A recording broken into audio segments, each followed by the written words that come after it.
senhores telespectadores, é muito costume estabelecer uma certa contradição entre as ideias de natura-cultura. A natureza e a cultura. É a natureza que faz o animal selvagem e é a cultura que faz o homem civilizado. A verdade é que estas noções não são assim tão antinómicas, porque há casos em que a natureza e a cultura são complementares. Digo-lhes isso, estou-lhes a falar aqui no alto de um palácio com muitos séculos, na cidade do Funchal. Sem dúvida que a Ilha da Madeira é um prodígio de natureza, mas é também uma cidade muito notável sob o ponto de vista da cultura. E é exatamente sobre isso que eu hoje queria falar. O Funchal, cidade de cultura.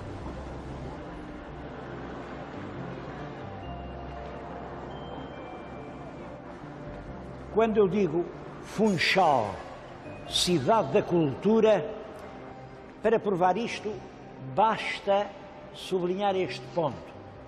É uma cidade de museus. Há aqui 8 museus. E não pensem que são assim uns museusitos, daquelas coisas que não têm lá. Não. 8 museus importantes que é preciso visitar.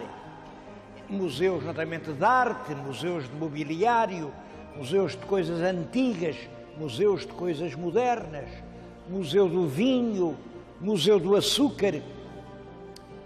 Bem, para mim, o mais notável Museu do Funchal é este em que estou. É o Museu de Arte Sacra. Não é por ser um museu de pintura de uma grande qualidade, é essencialmente por isto.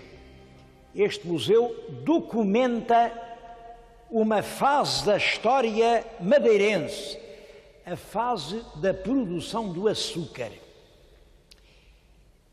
Vocês pensem até que ponto isto é extraordinário. Quando os portugueses aqui chegaram, a data certa ninguém a sabe, embora muita gente a diga, deixem-se disso, ninguém sabe data certa a gente aqui chegou.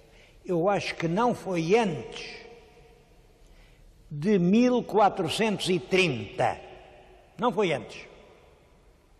Pois bem, isto era uma floresta cerrada que metia medo, um negrume ao longe, onde ninguém ousava sequer penetrar. Bastaram 50 anos e toda a ilha era um torrão de açúcar. Fizemos deste espaço do mundo o principal produtor mundial de açúcar. Isto parece quase impossível, porque isto foi desbravado à força, a braço. Bem, como lhes digo, os primeiros colonizadores terão chegado ali em 1430, em 1498 já se produziam 120 mil arrobas de açúcar. Nos meados do século XVI atingiam-se 300 mil arrobas. É claro, isso exportava-se para toda a Europa, mais de 40% iam para a Flandres e davam-nos na Flandres um crédito enorme. Nós podíamos comprar na Flandres o que quiséssemos. É isso que explica este museu. Muita gente daqui encomendava lá, porque na Flandres era um país muito civilizado. Em Bruges, em Antuérpia, havia grandes pintores e encomendavam lá belos quadros para as suas casas, para as suas igrejas, sobretudo para os seus conventos. E era, portanto, com dinheiro do açúcar madeirense que se pagava a arte dos pintores flamengos.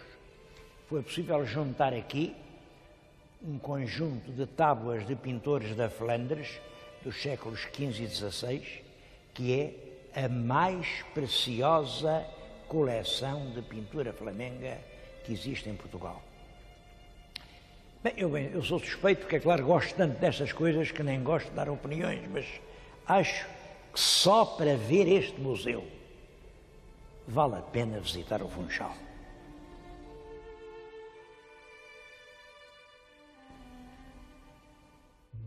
Um outro museu onde eu não queria deixar de vir, porque é um museu que muito pouca gente conhece. Ele abriu o ano passado, nunca ninguém cá veio, pode-se dizer. É o Museu do Açúcar. Bom, e este museu é extremamente importante, por várias razões. A mais conhecida é realmente esta. É o açúcar madeirense que vem popularizar o uso do açúcar. Como nessa altura o açúcar era muito caro, o açúcar tinha o preço das especiarias preciosas.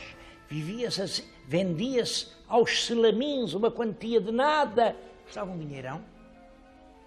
E a partir daí o açúcar ia em grande abundância aqui da Ilha da Madeira e mudou a cozinha. Mas não foi só a cozinha. É que os homens que vieram para a Madeira enriqueceram muito depressa. Isto é que é importante, e os nossos historiadores às vezes não têm as coisas importantes na consideração que elas merecem. Desde os confins da Idade Média que havia esta ideia de descobrir uma ilha, encontrar uma ilha nova, a Ilha das Sete Cidades, todos os mitos, todas as novelas de cavalaria metiam uma ilha que havia lá nos confins, uma ilha onde havia felicidade e justiça e esperança e riqueza e fartura. Uma ilha. Bom, infelizmente, todas as ilhas encontradas não valia a pena. Não valia a pena navegar, pôr a vida em risco, aquilo não dava nada. Há uma grande exceção. É a Ilha da Madeira. Por causa do açúcar, as pessoas que vieram para cá enriqueceram rapidamente. Este museu está instalado precisamente, enfim, nos fundos daquilo que foi a casa do Esmeraldo. O Esmeraldo era um mercador flamengo, ele era de Bruges, veio para aqui como comissário dos negócios de açúcar, fez logo uma bela casa. Diz-se que naquela casa esteve o Colombo, quando veio aqui fazer os negócios. Eu não me acredito, porque quando o Colombo aqui passou, aquela casa ainda não existia, mas isso são opiniões. O que é verdade é que o europeu percebeu a importância que uma ilha nova podia ter. É realmente nesse entusiasmo causado pelo descobrimento da Madeira e pela sua exploração económica que o infante Dom Henrique dá um grande incremento às navegações e que a Europa sai fora de si própria e lança um grande abraço à volta do mundo. Essa é a primeira razão.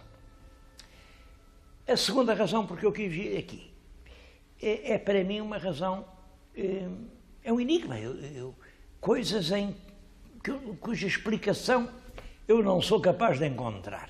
O que eu agora vou dizer vai chocar muita gente, vão mesmo ficar indignados. Lá está ele com as tais coisas. Isto é para ouvir e pensar. Não é preciso escrever artiguinhos nos jornais. Os artigos que foram escritos a propósito da minha vinda aqui o ano passado, não respondi porque nem os li. A verdade é que nem os li, não vos mandaram, ninguém os mandou. Mas agora, se escreverem, também não digo nada. Os meus telespectadores sabem muito bem como são as armas portuguesas. É o escudo e tem ao meio as 5 quinas. Uma quina, 2, 3, 4, 5. As 5 quinas. Bom, eu julgo que já ter também desmistificado esse enigma. Eu acho que as 5 quinas são apenas os espaços intercalares da Cruz dos Templários. E a 5ª quina é a Rosa Crucis. Bom, mas no século XV e XVI ninguém sabia isso. Toda a gente dizia que eram as 5 chagas de Cristo. Vocês sabem que Cristo estava na cruz e aqueles marotos judeus com as lanças e fizeram-lhe 5 chagas. Fizeram, não foi só a lançada, foi com os pregos nas mãos, nos pés, as 5 chagas. E quem fez as 5 chagas foram os marotos dos judeus. Só que os judeus era quem fazia o comércio das ilhas. Já tenho dito que, por exemplo, o infante Dom Henrique pôs nome nos Açores à Ilha Terceira. Chamou-lhe Ilha... terceiras eram elas todas. Porque as primeiras foram as Canárias, as segundas foi a Madeira e Porto Santo e as terceiras foram os Açores. Mas o infante Dom Henrique não achava bem terceiras, quais terceiras. Essa mania de primeira, segunda e terceira é uma mania da civilização capitalista, da sociedade de consumo, de pés nem cabeça. O infante Dom Henrique disse, não senhor, e dou um nome de santo a cada um. E a melhor delas todas, à ilha da capital, chamou Ilha de Nosso Senhor Jesus Cristo. Só que esse nome não pegou, porque quem lá ia eram judeus. E essa continua a ser terceira até hoje, Ilha Terceira. Isto não tem nada a ver com a Madeira, ou terá? Reparem, as armas da cidade do Funchal estão aqui. São as 5 quinas exatamente às avessas. Estão com o bico para cima e a boca para baixo. São as 5 quinas invertidas. Bom, é que dizem eles, não são quinas. Olha, estão ali. Mas ali estão bem postos. São as formas de barro onde se metia o pão de açúcar. O açúcar, como sabe, são canas. A cana era moída, era purificada, era depois metida numa forma de barro. Está ali, uma forma. Estas estão cartaz, mas tem ali numa montra formas verdadeiras do século XV. Cada forma dava um bocado de açúcar que pesa cerca de 2,5 kg e, portanto, 6 formas faziam uma arroba. Eu há pouco falei-lhes na quantidade extraordinária de açúcar feita já nos fins do século XV, em milhares de arrobas, meçam por ali. Cada arroba tinha 6 pães de açúcar. É claro que, como é que aparece no brasão da Madeira o pão de açúcar? Naturalmente, pode-se dizer, é uma concepção realista. A Madeira tinha como principal produto o açúcar. Mas não é um pouco estranho a semelhança extraordinária que isto tem com o escudo nacional? Não é verdade que qualquer pessoa, e estávamos na altura do falar trocado, olhava-se para aqui, toda a gente dizia, aquilo são as 5 quinas às avessas.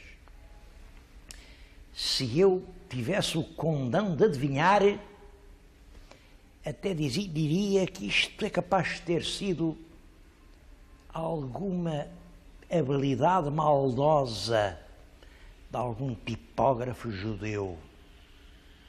Porque não há dúvida, os tipógrafos eram quase todos judeus.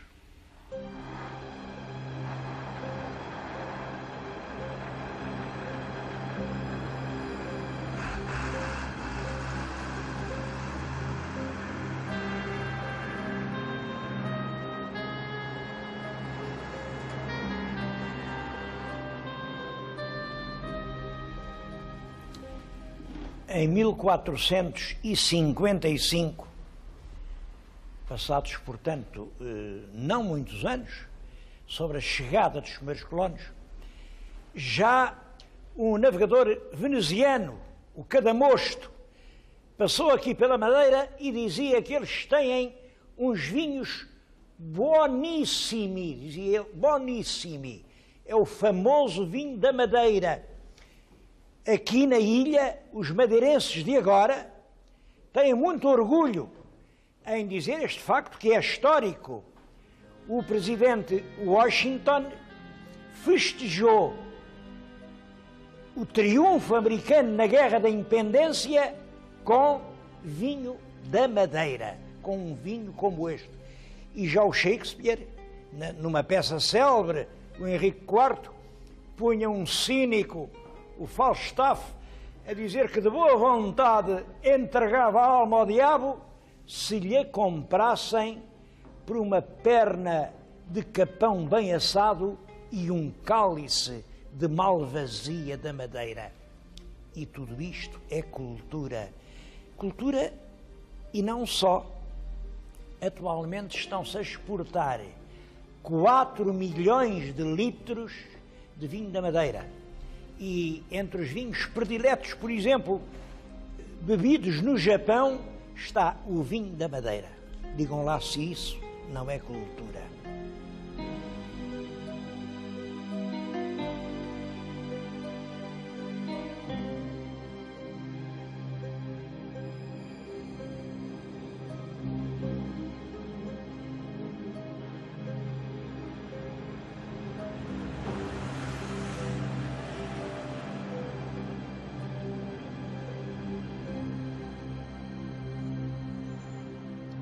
Uma outra forma da cultura madeirense é a do artesanato. São desde há muito tempo famosos em todo o mundo os bordados da madeira. Já no meado do século passado, os bordados madeirenses eram famosos. Eu estou aqui num sítio que não é um museu. Eu há bocadinho falei em 8 museus e não contava este. Não é um museu, mas é um lugar onde se reúnem peças, enfim, que de certo modo dão uma ideia da importância dos bordados na Ilha da Madeira. Junto de mim, tenho aqui, e acho que isto tem graça, é uma toalha que tem uma data, 1893. Atrás dela está uma outra que tem um apelido, Vasconcelos. É uma família madeirense, como sabem. Bom, tudo isto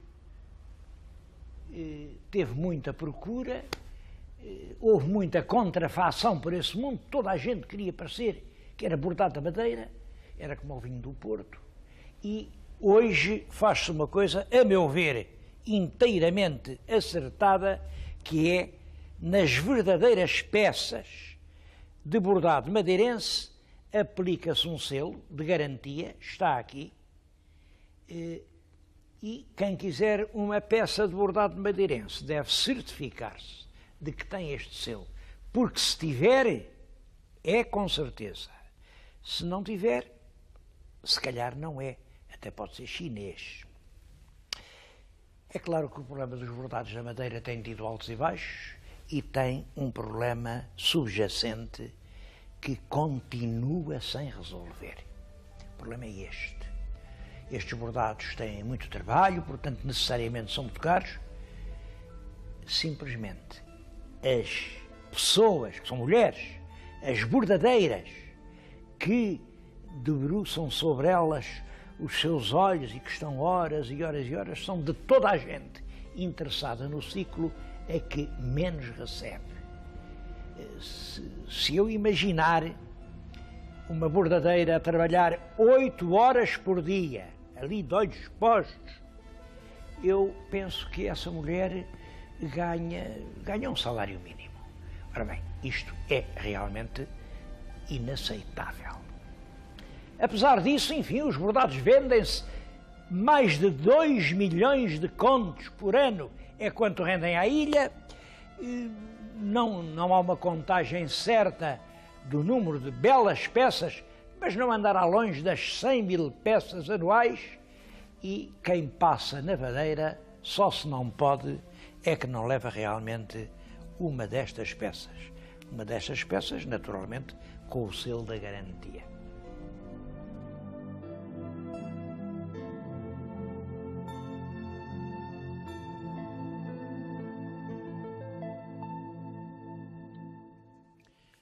Uma outra forma de artesanato tradicional na Ilha da Madeira é o mobiliário de vime. Bem, o que a natura dá é isto. São os molhos de vime que crescem na margem das ribeiras.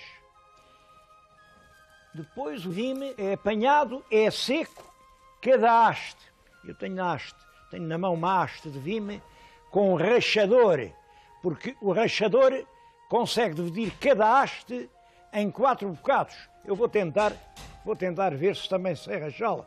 Creio que sim. É isto. Consegui rachá-la em 4 bocados. E com isto forram-se as madeiras dos móveis. Eu tenho junto de mim peças muito curiosas. Esta, por exemplo, representa a águia, chamam-lhe o olho de passarinho. Isto representa a águia, as asas, a cauda. A águia era um tema muito do agrado dos românticos, um tema de há 200 anos. O romantismo passou, mas continuam hoje a fazer-se aqui na Ilha da Madeira peças com esse gosto. Vejam o que a cultura consegue fazer da natura.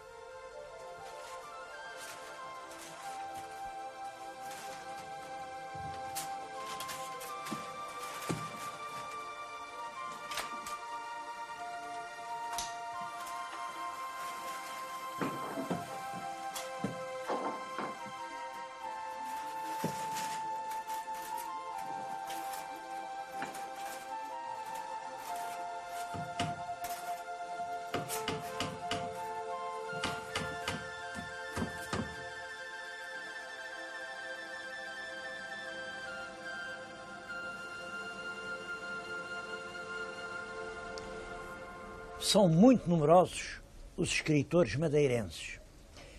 Bom, mas eu não sei bem porquê. A verdade é que são quase todos mal conhecidos. Isto é curioso porque, em relação aos poetas açorianos, são bafejados pela sorte, toda a gente os conhece, dos madeirenses não. E, todavia, há muitas figuras madeirenses que fazem parte da nossa história literária. Eu queria lembrar um ou dois mais esquecidos. Um deles é o Baltasar Dias. Quem é que ouviu falar do Baltasar Dias? Bom, o Baltasar Dias era só isto.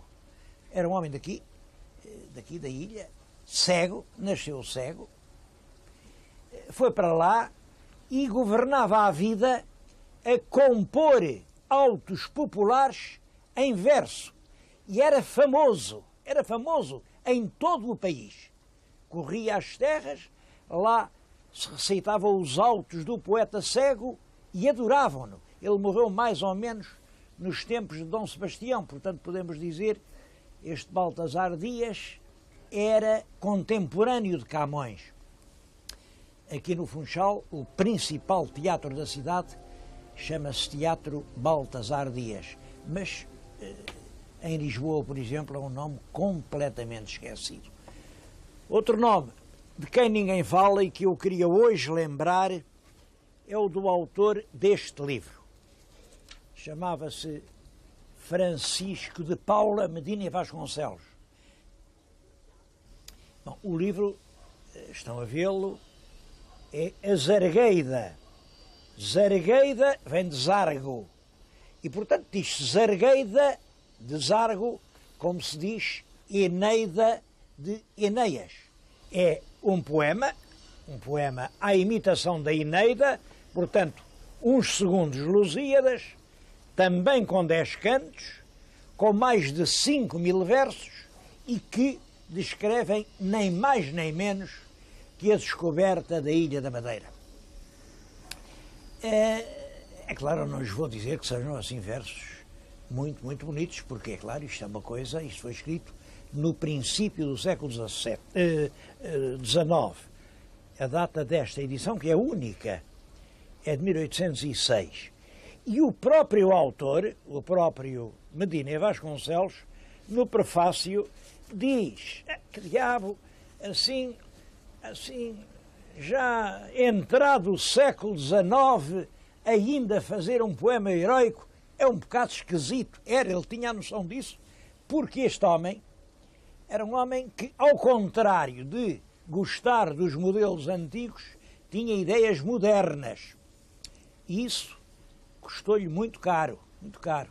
nasceu aqui no Funchal, ali na Rua da Sé, foi estudar para Coimbra, ali por 1790 e pouco, olhem os anos terríveis em que em França cortaram o pescoço ao rei Luís XVI e à rainha Maria Antonieta, e em que toda a gente discutia se a revolução estava bem, se a revolução estava mal. É claro, ele achava que estava tão bem, que o senhor reitor da universidade mandou os polícias catrafilá-lo, pô-lo no cárcere da universidade.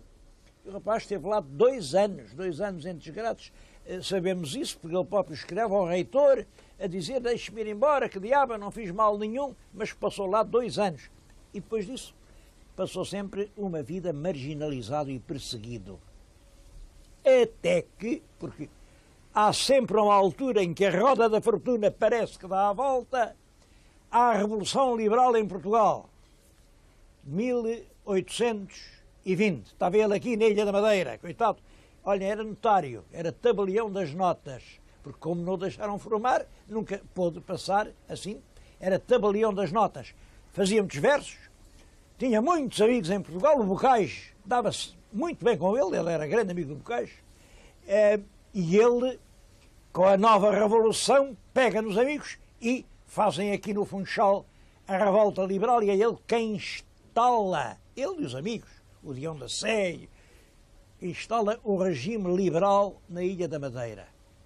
Bom, eles julgaram que era de vez, mas não era, porque, como sabem, depois da Revolução de 1820, e que trouxe a Constituição de 22, vem a contra-revolução absolutista, instaura-se outra vez o regime absoluto e vai demandar juízes para as terras. Quem é que eram aí os marotos que eram contra o trono e contra o altar, que ousaram dizer mal de Sua Majestade? Claro, vieram aqui os juízes todos ao Funchal, e já se está mesmo a ver quem estava por detrás dessa história toda era o bom do Francisco de Paula Medina e Vasconcelos.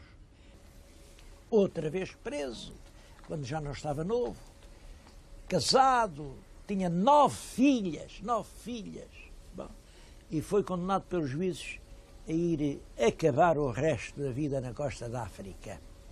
Embarcou aqui no navio, levou a filharada toda. Quando chegou ali a Cabo Verde já ia tão cansado, que não pôde seguir viagem e desembarcou e lá morreu logo no ano seguinte. Isto é para lhes dizer, este homem que fez os Lusíadas da Madeira pode ser ao mesmo tempo considerado um herói da liberdade local.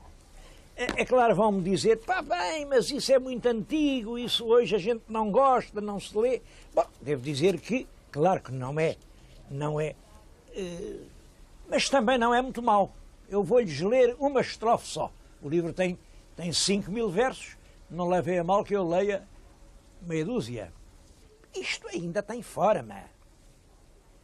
Salta ao convés o capitão contente, e conhecendo bem do Algarve a costa, é terra, disse, é terra certamente, aquela sombra que no mar se encontra. O promontório é de São Vicente, onde a vila de Sagres está posta, vila que o grande Henrique edificara para ali cultivar ciência rara. Bom, claro que não é contemporâneo, mas há muito pior. E é absolutamente injusto que seja um livro completamente esquecido. Hoje isto é uma raridade. Eu aqui no Funchal tive que pedir, devo a uma gentileza do arquivo local poder estar a mostrar aos meus telespectadores, e aqui fica o meu recado para o Governo Regional da Madeira, que tem feito tanta coisa. Quando é que vocês se lembram de reeditar este livro?